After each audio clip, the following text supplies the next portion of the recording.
Hello, everyone. I'm Liz Koch. I'm the producer of the Brooklyn Book Festival, and I wanted to welcome you today. And we're so lucky. We had this amazing day of weather following some pretty miserable weather in New York City lately. So we hope everybody really enjoys the day and the authors and the programs that we're presenting on all 8 stages. We're now in our 18th year of presenting free literary programming, and we have different ways that you can choose to support the festival if you would like to. We have a sales booth over here. All t-shirt sales and tote sales support our free programming. You can also feel welcome to donate to the festival at our website at www.brooklynbookfestival.org. In the meantime, enjoy this wonderful day of programming and buy lots of books. Show the love to the authors. Hey, y'all. Can you hear me okay? Check. My colleague is telling me to speak louder. Can you hear me okay now? Oh my God, so many thumbs up. Amazing. I'm Natalie Green, Director of Programs and Partnerships at the National Book Foundation. Thank you. Woo! Yes, it's very exciting. I'm thrilled to join the Brooklyn Book Festival and welcoming you to this event in partnership with NBF. Brooklyn Book Festival is a free book-loving festival powered almost entirely by volunteers. 3 huge cheers to their work, and most especially Liz Koch, producer, alongside Anna, Stefan, Jerry, and Adrian. Woo! We're so happy to be back at the Brooklyn Book Festival to celebrate National Book Foundation honored authors and their work. Year-round, we partner on education and public programming in 48 states and counting. We're so nearly in all 50, but that doesn't make it any less special to be in our hometown. Come find us in the marketplace at booth number 309, where we're selling all 50 of our current 2023 National Book Award longlisters in partnership with our friends at Books Are Magic.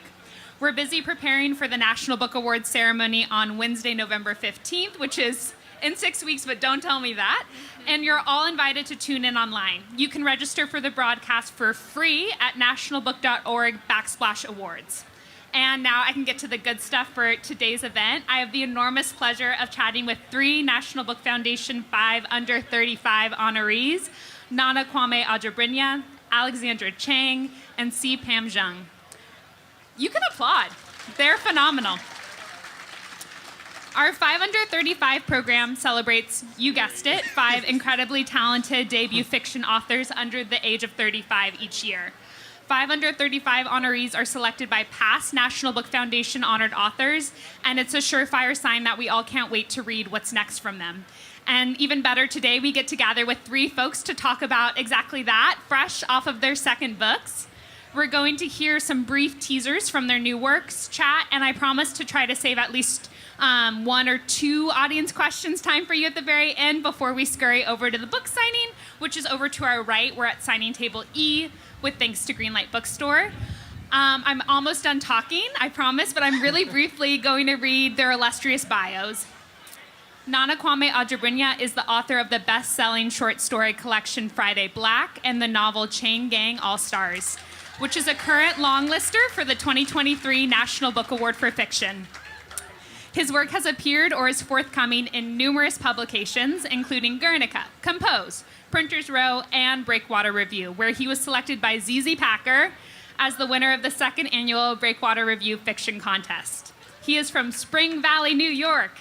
He graduated from SUNY Albany and went on to receive his MFA from Syracuse University. Alexandra Chang is the author of Days of Distraction and Tomb Sweeping. Her writing has appeared in the New York Times, Harper's Bazaar, Guernica, and elsewhere. She lives in my hometown right now, Ventura County, California. We did not plan that. C Pam Zhang is the author of Land of Milk and Honey and How Much of These Hills is Gold, winner of the Academy of Arts and Letters Rosenthal Family Foundation Award and the Asian Pacific American Award for Literature, longlisted for the Booker Prize, a finalist for the Penn Hemingway Award and the National Book Critics Circle John Leonard Prize, and one of Barack Obama's favorite books of the year. She is a New York Public Library Coleman Fellow. And now I'm going to dig in with sort of why we're all gathered today. I just want to talk transparently about what it was like returning to the page after publishing debuts that were beloved and celebrated and found readers, and what what was it like to sort of get back to the writing part? And maybe, Nana, do you want to kick us off? I can start. And before I get fully into my answer, not to embarrass Alexandra, but because her first book came out in pandemic, this is her first ever real festival. So, yeah. We also went to the same MFA, so we're like part of the same gang. So it's a big deal for me. Yeah, I think on Twitter I was joking around that the other title for this event could have been "Fuck a Sophomore Slump," Yeah. because I think there's whether you have it initially or not, there's like almost like this like presumed worry that you can't do it again. And even if you don't have it yourself, I felt as though when I was doing my tour the first time, people kind of ask you like, well, are you afraid for the next time? Are you stressed out about doing it again? And I was like, well, now, a little, you know. But I think that it's felt good to, because I wrote so much of this pandemic, it kind of became something for me to do. It took me about 7 years, but it became like my sort of like sourdough bread project, you know?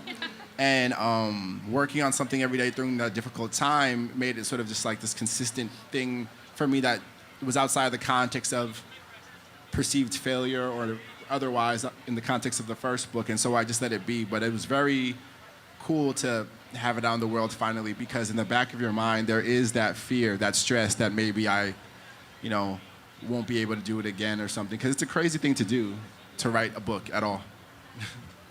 I think it's so crazy to publish one book, and y'all already did too, so. It's nuts. Alexandra, do you want to go?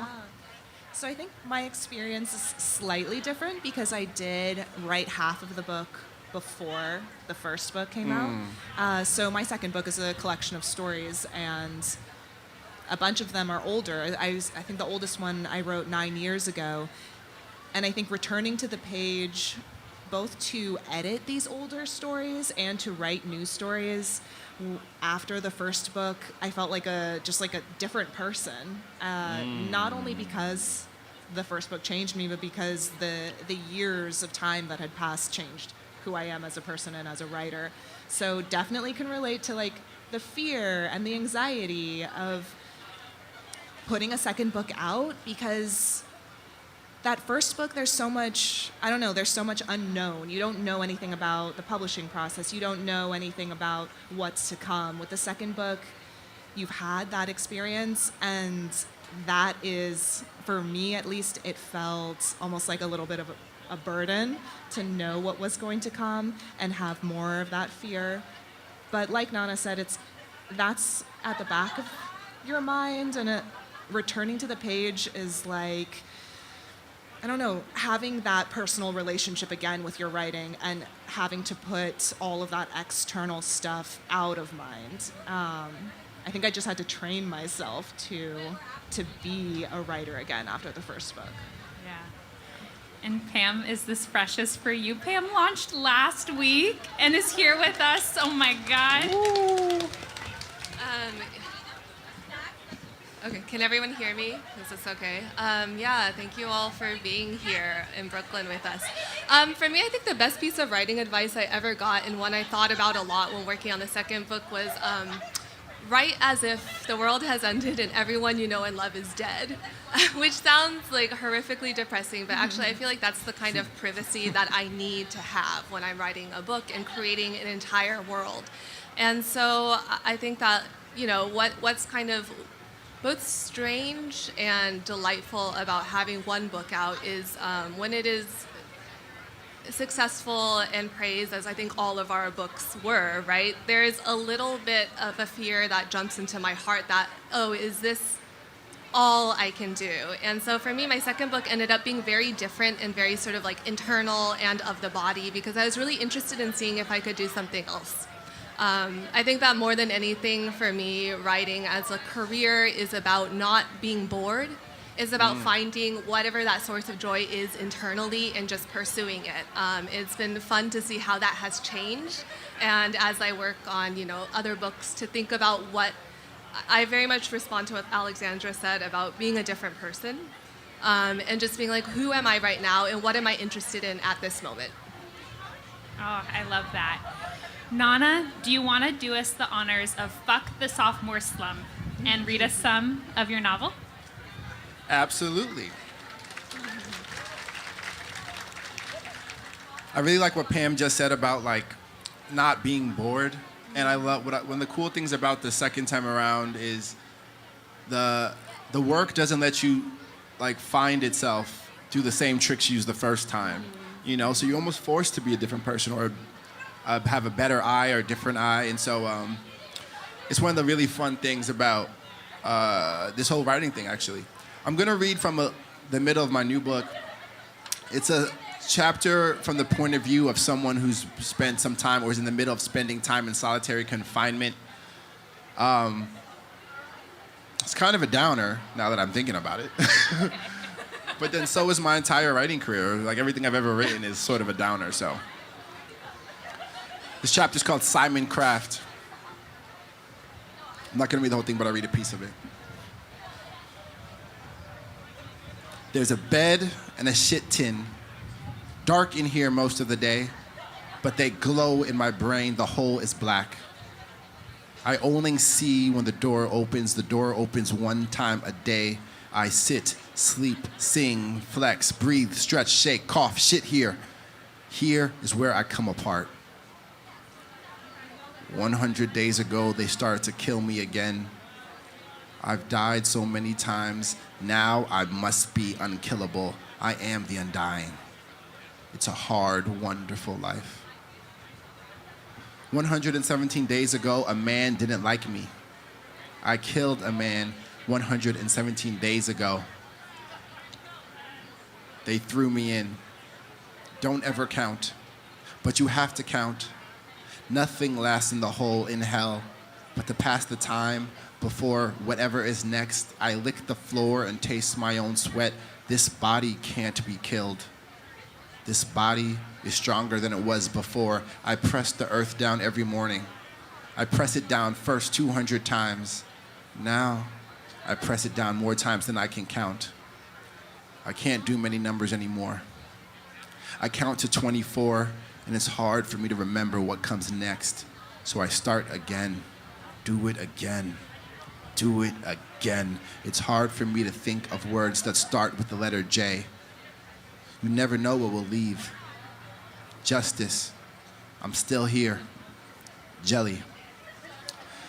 And in that chapter, there's just a little footnote that says solitary confinement has been consistently found nationally and internationally to induce anxiety, paranoia, hallucinations, depression, panic attacks, memory loss, and other cognitive defects. Thanks, guys. Appreciate it. Thanks, Nana. So this is in no way a spoiler, but I think something that connects all three of these works is they deal in different ways with the idea of dystopia, even if that's caused by very literally what's happening in our present day or in a near future, be it imagined or real. So I wanted to talk a little bit about this idea that dystopic fiction used to be sort of almost like a subgenre, and now sort of to the point of Pam's writing advice, now that we're approaching the end of the world in a whole bunch of different ways, like how do you think about dystopic writing or dystopia within your fiction? Pam, do you want to kick us off this time? Yeah, it's really interesting because speaking of the internal process of writing and the external process of putting a book out in the world, I don't know about you two, but genre labels are not something I think of when I'm writing. I'm just writing what feels alive to me at the moment. And it has been interesting to see these labels of dystopia or speculative fiction or whatnot put on my work.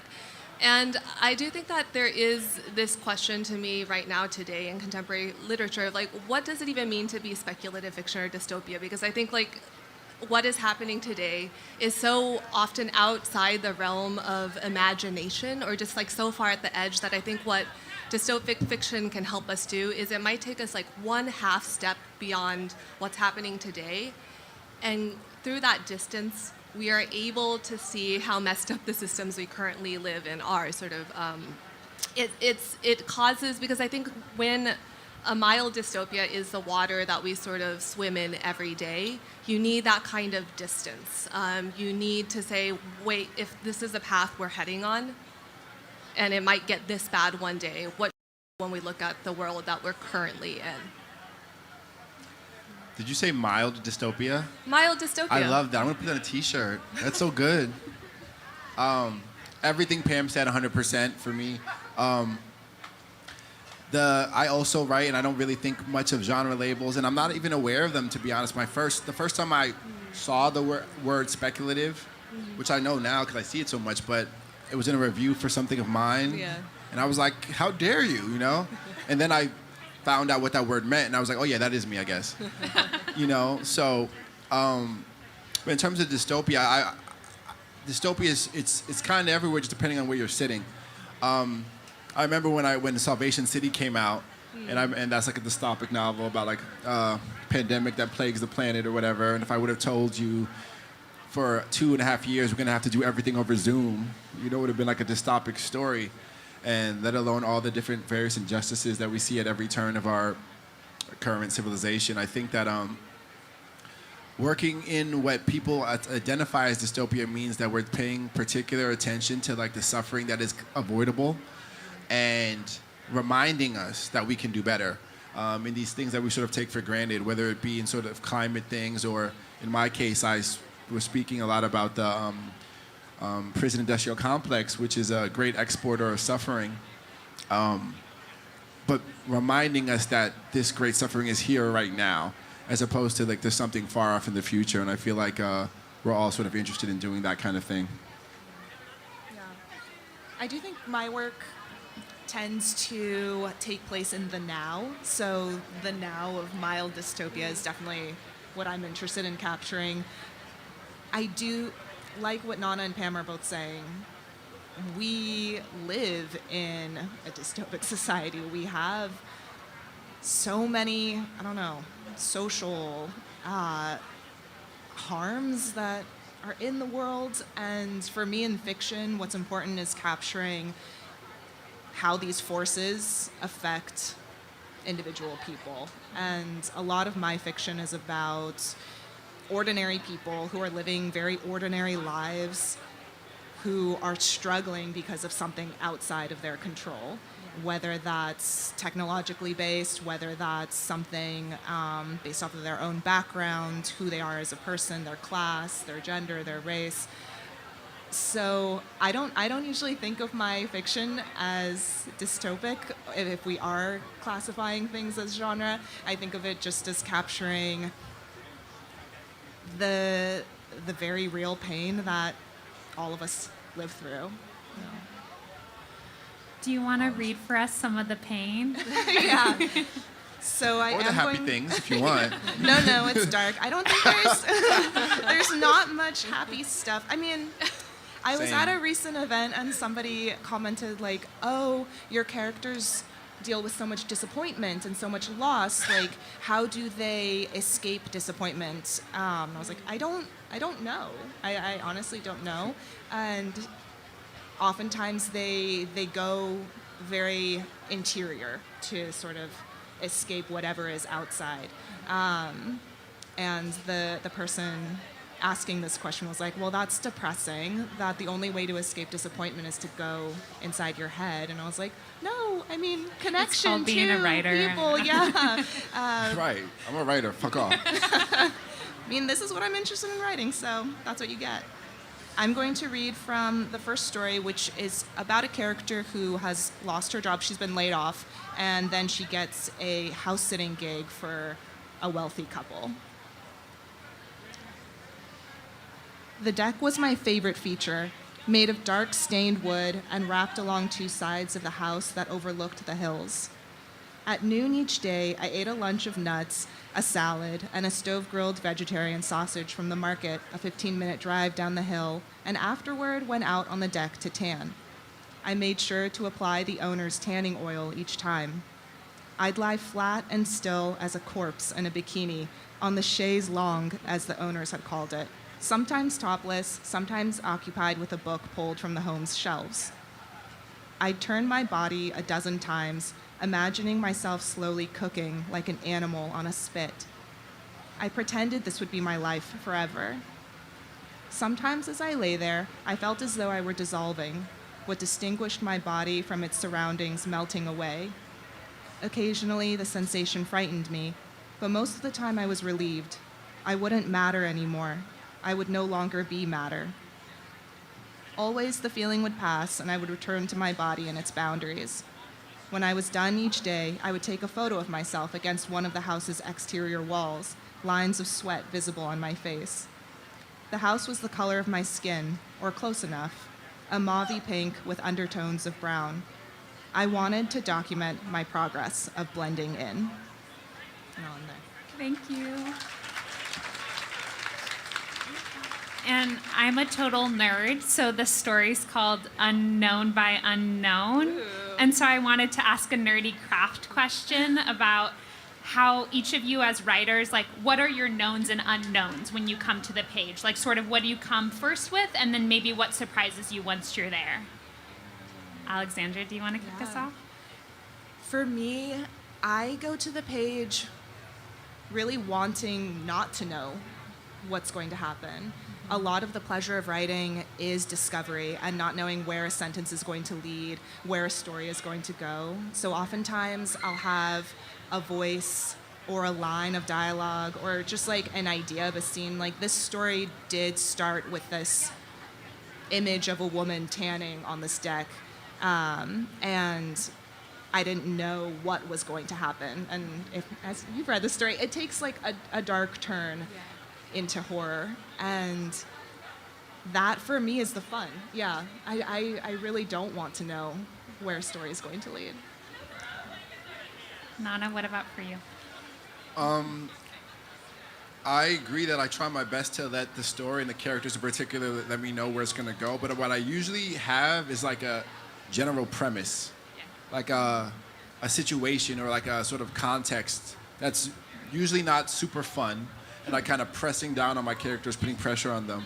And I always tell my students, like, they'll be like, oh, I want to write a story with like dragons and, lactose intolerant ghosts or something. And I'm like, great, and whatever they say, because that's not really where the story comes from. It's just like in the execution and what happens out of that premise. But I usually have something like that premise, and sometimes that idea or like the situation or the context will be stewing in my mind for like often years. But I don't feel like I go into the page until I have what is known to me is like the voice or thought structures of a person who has lived in that context for a long time. So if I have the idea of like how would it sound if I have a story in my first book where every day ends in a nuclear annihilation, right? So someone who's died over and over and over and over again and also has a lot of power, what would she sound like? What would be like? What would she see? What would she value? And I don't know everything about her, but I have like a general sense of like the way she sees things, and that helps me. That's sort of the known part that starts to like is like the first spark to get the fuse going. It's a good question. Pam, do you like surprises? Oh, I love surprises. I think we all do. I start with an image and a voice and urgency, some kind of emotional urgency, which often means that a character is starting at a moment of crisis. But something I've realized and kind of learned in writing my second book is what I also need at the beginning of a project is a sense of love. Like, what does this character love? If there are stakes, if there's crisis, what is driving them? What are they wanting? What is the other thing that they're imagining that sort of keeps them going? And so I will say that, yes, all our fictions have some form of mill dystopia, but I would say that, certainly in Nana's and Alexandra's and my own work, there's also a lot of love and beauty, and it's sort of, I think that is one of the most urgent questions of living in a dystopia is like, how do you continue to orient yourself towards beauty and joy, even if in a small way, right? Because when you sort of read headlines or you read the premise of our world, it all sounds so grim and depressing. But most of us in our lives, we have something that keeps us going. We have something that we're still sort of anchoring in. I love that so much, and Pam actually stole a question from my paper, which is embarrassing just for me. But we'll circle back to that after. Pam, can you read us some of your beautiful novel? Sure, sorry to steal a question. I love it. I promise we didn't coordinate this ahead of time. So my novel takes place in a world in which a smog has descended and killed the majority of food crops. And so the nature of food for most people on Earth is pretty grim. They're all eating this kind of like Soylent-esque meal replacement. And my book is about an American chef exiled in Europe who ends up taking this mysterious job on a mountaintop community of the uber wealthy where crops and animals are abundant. And so this is a scene where she first enters the kitchen on the mountaintop. I spotted a box behind the kitchen door. Impress me, this note said. Inside were flour, vanilla, eggs. I'd expected a test, of course. A textbook omelet or a flawless consommé to prove the French training the job demanded. Pastry, no. Giddiness abandoned me as I unpacked baking soda, sugar, milk. Even the voluptuousness of the butter couldn't distract from thoughts of my spotty experience in patisserie, and the precarity of my work visa, and what would happen where I turned away. And then I was no longer thinking, because at the bottom of the box I touched something as warm as skin, as yielding as a woman's inner thigh. Strawberries. Amen, I heard myself say, wet-mouthed. I was surprised my breath didn't smudge the air. Red, that color of desire. I began again and said the whole prayer, Our Father through daily bread. Not my words. They belonged to a pastry chef I'd loved, a lapsed Catholic who rediscovered his faith each morning as he fingered the day's shipment of fruit, and forgot it anew each afternoon as we fucked among the butter and jam. He was the first to take seriously my appetites, my ambitions. He never stored a strawberry cold. Close to the stem, he said, closest to the earth, their perfume is complex, not sugar. Closer to flesh, the flesh of a loved one. Not sanitized, not anodyne, but full of many waters. Strawberries in spring, strawberries in musk, strawberries in sex flooded back as I crushed my tongue to sugar. I'd come to that country hardly daring for bitter green, and here, now, this rupturing sweetness. I couldn't remember what hour it was, how many time zones I'd crossed, when I'd last eaten. For years I'd fed, survived, swallowed my portions of gray. But had I hungered for pleasure?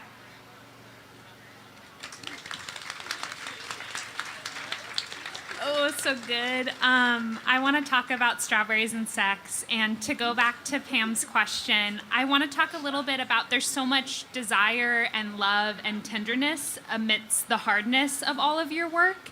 And I'd love to hear just a little bit about, like, how much of a conscious act that is in your writing process, like saving tenderness for your words or for your stories or for even yourself as a writer in this world. Does anybody want to take that first, Nana? It's a really good question. And I think when I think about where that love or tenderness or kind of hope comes, it's a pretty interesting existential question about like writing and life, but I think that if you look at anyone or something long enough, you could learn to love them a little bit. If you pay enough attention to someone, if you care enough about their contours and nuances, you can find something to love. And in the process of writing, this is kind of why I like revision so much and why revision is the bigger part of my process. Every time I look again, even the worst quote-unquote character, I can see a little bit of good of them. I can see a little bit of something, their desire, their love. There's some desire for goodness that somehow went askew.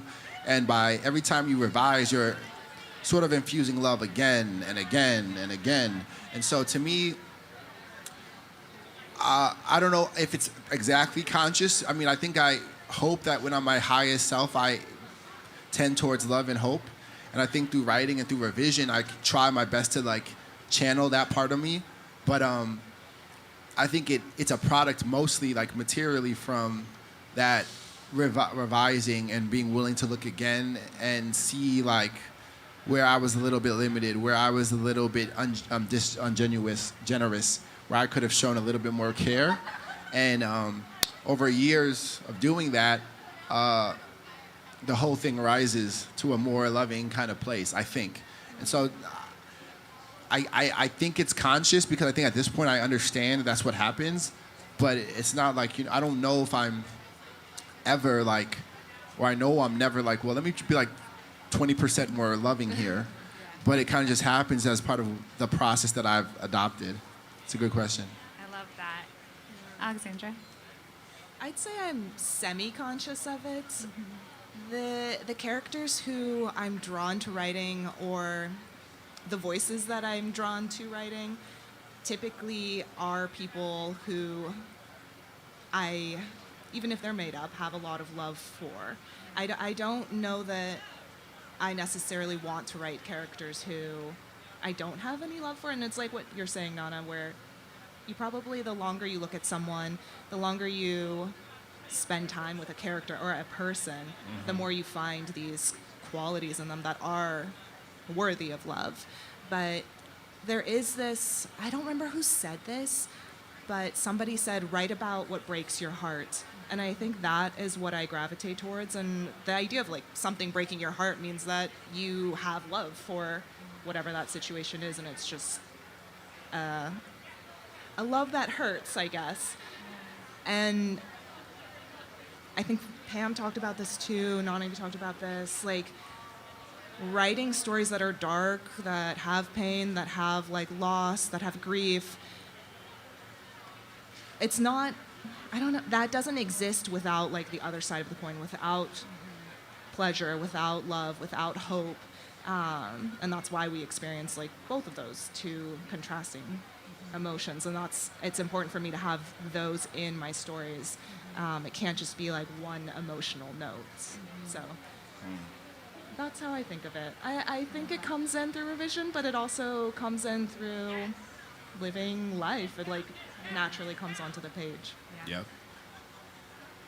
I started writing my second novel during the pandemic, which was a really bleak time, and the world of the protagonist is very bleak at the outset.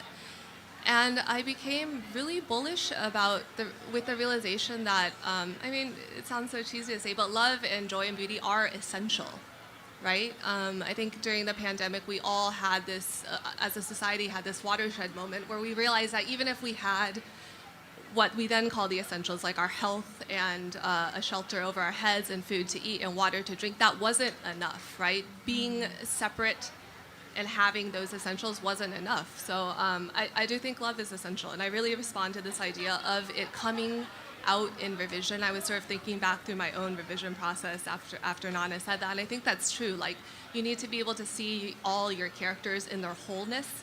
And you need to be able to perhaps not forgive them all their trespasses, but to be able to understand where those come from.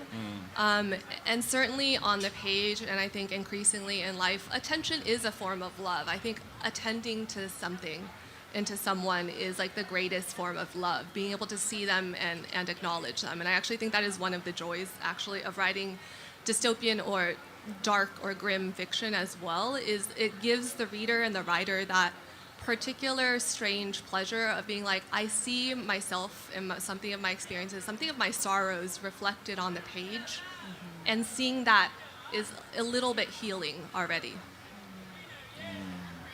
Oh, I love that so much. And I could talk to these people all day, but I promised you 2 questions. So I'm going to let our brilliant stage manager set up a microphone. Oh, it's like here, we're going to bring it out. I know it takes a second to come down the stairs, but we'll have time for like 2-ish folks. And in the meantime, I'm going to squeeze in one more rapid fire round down the row. So 535, you're selected by National Book Foundation honored authors, like I mentioned. Now you all are National Book Foundation honored authors. And I wanted to give you an opportunity to shout out something, a book, anything that you've been loving on lately. Rapid fire round. He's here right now, so I'm thinking about it. Alex Martino has a book coming out called Last Acts. Comes out in January. Woo! You should pay attention to that. And also Kelsey Norris has a book called, House Gone Quiet. House Gone Quiet. House Gone Quiet, Kelsey Norris. That's also coming in this month, I think. Very good book. Very great story collection. Sorry. I love it. Nana and Pam's books, obviously, which just came out recently. Also, shout out to Alexandra Martinez's book that's coming out January, also Syracuse grad. And I also recently read Terrace Story by Hilary Leichter, which was incredibly beautiful. Talk about grief and tenderness and joy and pleasure. So definitely recommend that. Yeah, I know. I missed her panel, unfortunately. House Gone Quiet and Terrace Story are really great. I've recently been reading a lot of poetry. So Traveling with Me on Book Tour is a book of poems called, oh my God, now I'm having a brain fart. It's by the poet Sandra Lim. I think it's called The Curious Thing. And I think poetry is often a place I return to find a lot of the things that we're talking about in a really compressed and beautiful space. I will happily keep filling this time because I adore all these books, but this microphone is right here for your audience questions, and you do need to speak them into the microphone just because we're recording and we want to make sure we can hear you. Does anybody have one? Who wants to be that cool person? I know you have to be a little brave because you have to step literally in front of us and everybody. You have to be extremely brave and impressive. But you get to talk to these folks. You just want me to keep going? Okay. Yeah. Someone. Oh, I see a hand. Oh, this is so exciting. What a cool, brave person. Yay! We're so excited for your question. Hi, Hey. my name's Abby. I was wondering, how do you write on the days where the words aren't coming? Just in case everybody couldn't hear that, how do you write on the days when the words aren't coming? A beautiful prose poem. I don't. Great. Yeah. I don't write. I go on walks with my dog. I stare at my cats for like half an hour or more. I watch TV and I just do other things. And I've gone through phases where I won't write for a while and I get anxious about it and nervous and frustrated. But I have gotten to a place in my life where I know it will come back, and I just have to trust that the writing will return to me and I will return to the writing. I think that it depends on like where you are in the process. Like say you're working on a project and I think that building routine can help. I was never like a routine-based writer. I was very like binge writer kind of thing. But for this last book, I was like, wake up, meditate, go to the gym, go do either 2 hours or 1,000 words. Eat after that, and I did that so many times. The thing I've been saying, it sounds like a joke, but it's real. I would get to like 950 words, and my mouth would start watering because it was so like built into my like process. But I think that when the words won't come, as Alexandra said, you have to like take some pressure off of that because the writing can be a lot of things. Sometimes it's just being in the world, paying attention, being really present where you are. I think that also interrogating like what feels like the block is also writing, you know? Oftentimes when people talk about states when they can't write out, they might use the word writer's block. They're sort of letting the editorial eye or voice become louder than that creative, fun, explorative person. And so sometimes it's just about, just write a sentence, have fun with it, whatever. And allowing that room for play, maybe, like that room for just, doesn't have to be amazing, trusting revision. So for me, when I'm stuck, I'm trying to build up to that routine, because once I have the routine, it gets a lot easier, actually. I'll try to read something I love, like really love, and you know how that feels. That almost always sparks something. A lot of times it's poetry, actually, but something that you really love. Write a sentence that interests you or try to write a sentence that feels fun. Doesn't even have to be like narratively connected to what you're working on. Just write something that feels interesting in terms of language. Sometimes that helps. And also, if you really can, it's okay, you know. Be nice to yourself about it. I also don't write when I really don't want to write, and when I feel that the well is depleted and I need to go fill it in other ways, because I'm with like Alexandra in that everything is writing. Walking is writing, having a conversation with someone you love is writing, absorbing something of the world so that you can put it back on the page is definitely writing. But also on the note of interrogating why, I think that's a really important instinct to develop, because when I'm teaching, I think what I've realized is oftentimes in my students' blockages and in my own blockages, sometimes what's actually happening is you're not really not wanting to write.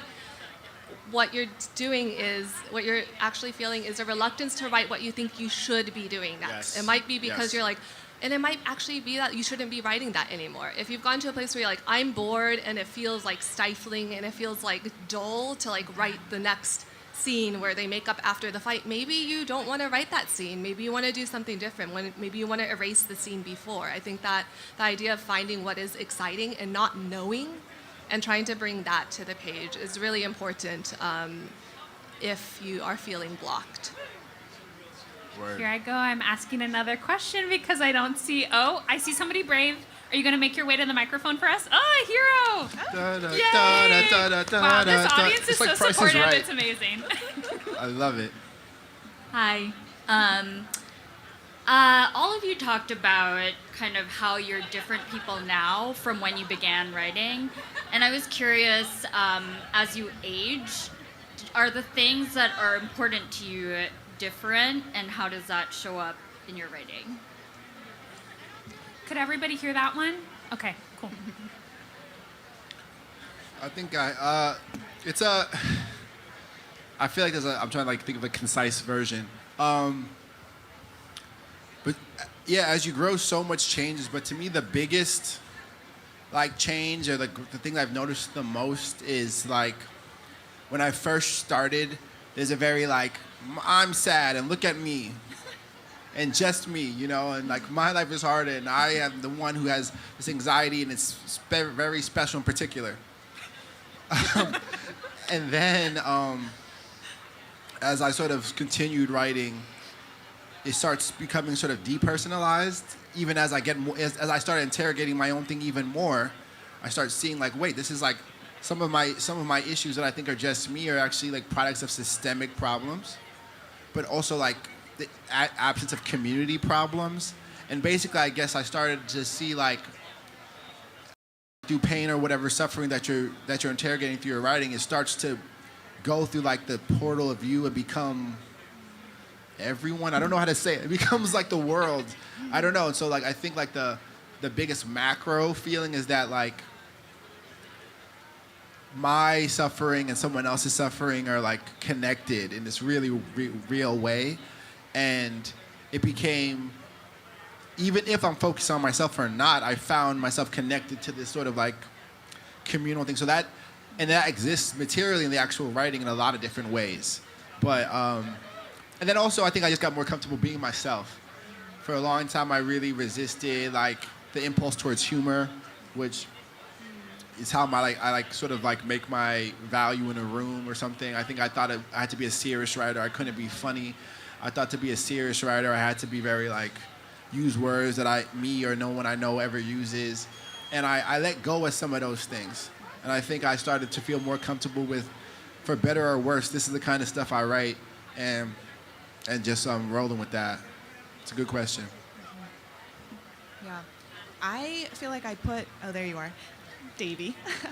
Thank you for that question. I feel like I put so much of myself into the first book, and it was so draining emotionally and then so scary once it was out in the world that changed me as a person. But in terms of being a writer, it felt like, okay, I'm done with that. Like, I'm not as interested in that anymore. And this is kind of speaks to what Pam was speaking about earlier, that question of like, is that all there is that for me as a writer? And the answer is no. There's so much else that I want to write about. There's so much, so many other concerns that I have in the world that I want to put on the page, and life itself just ends up infusing what I'm interested in. I would say like a lot of my newer stories in the book are about like caring for elders, caring for parents who are aging, and that's something just because I'm interested in it because it's something that I'm going through personally. And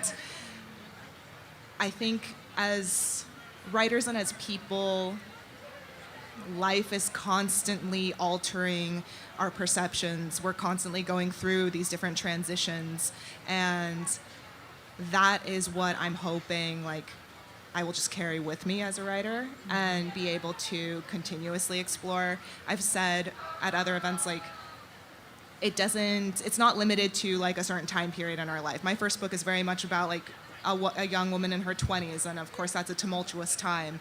But my mom, for example, recently retired, and she's going through a major transition. She has the same kinds of questions of like, who am I? What does my life look like now? What do I want out of this life? And